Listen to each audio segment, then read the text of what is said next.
Thank you again for stopping in at Nine World Chronicles. Today I want to talk a little bit more about Anubis, or Anpu, as he is conversely called by either name. And we understand the role of this deity in the sense that he is the preeminent netter of cemeteries and embalming, and the rituals by which we venerate the dead. Crucial in that.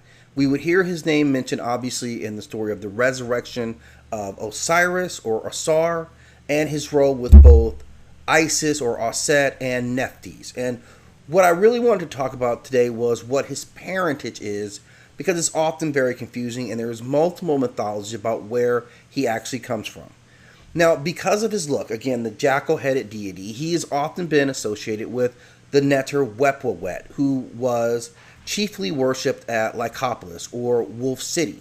And there is, in fact, a demonic spell which refers to Anubis as son of the wolf and the dog. That wolf meaning Wepwawet, who, of course, is the wolf god or werewolf in Kemetic beliefs.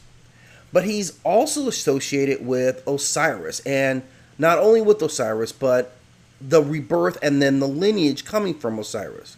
Now, Anubis or Anpu is initially independent in his responsibilities in the underworld, caring for the corpses, making the transition from the deceased into the new world, and making that a smooth transition. But he eventually succeeds a lot of that to the myth of Osiris when Osiris again descends to the underworld and is seen as the underworld king. Now, in the coffin text, it is said about their role reversal that identifies how they concede or succeed this power. And it says in the coffin text that Anubis is said to have been caused to descend from the sky to put Osiris in order, because Osiris was highly regarded by Re and the gods. This is spelled 908. Now, of course, later we would be more in tune with Osiris and his role as being Atum Re reinvigorated or reborn. So this would change a little bit about how we saw him. But in this mythology, he is seen as being the son of both Osiris and Nephthys. Of course, Nephthys, having been the wife or consort of Set, is central to Set's attack on Osiris, why he murders him. One of the reasons, but this was the central point, why he murders his brother, which would launch the whole story where they would have to go and retrieve his body parts and perform this resurrection.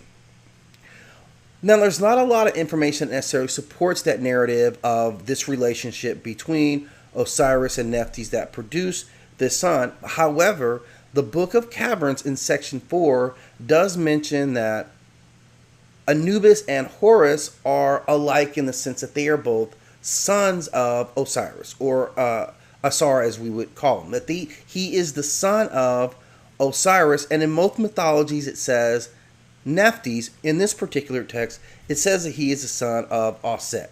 So there's a little bit of curiosity in what is the real parentage of this deity, and it gets to be more confusing. Now, once Asar ascends to the underworld, Anubis takes a secondary role to him, almost the role of that of a son, keeping responsibility